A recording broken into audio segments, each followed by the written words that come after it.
Well, migraine affects 1/10 of the world's population, and according to the World Health Organization, it is in the highest disability class.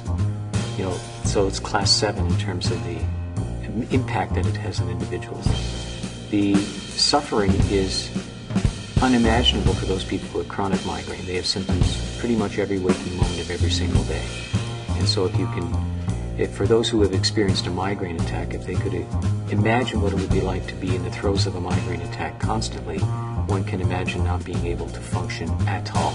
So some of the patients, the most severely affected patients that I see, and which constitutes about 9 million people in the United States, are significantly impacted where it affects every aspect of their life: social, occupational, personal function, family dynamics, every aspect of their life.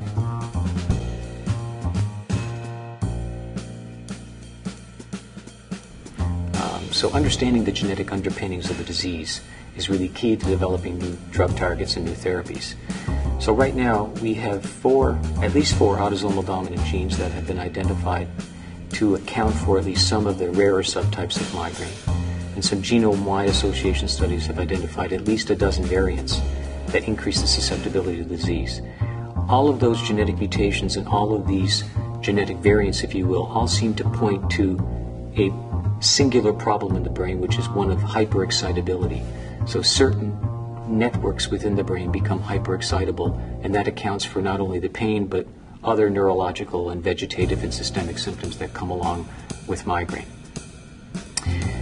Over the past 2 decades, we have had a single drug class that's been introduced for the acute treatment of migraine. That happens to be the only drug class that's been approved for migraine in the past 60 years. So we've not made a tremendous amount in terms of the therapeutic gains, but that single class has really ushered in a new era of understanding of the molecular pharmacology and receptor targets for migraine. And what that's done is it's opened up a new plethora of targets, if you will, for drug discovery. So right now, while we've moved from the blood vessel to the space between the blood vessel and the nerve to the brain, we are now targeting, rather than the blood vessel, targets in the brain. So molecular targets in the brain. And so we've got at least a dozen now new chemical entities that are in various phases of clinical trials for the acute and for the preventative treatment of migraine.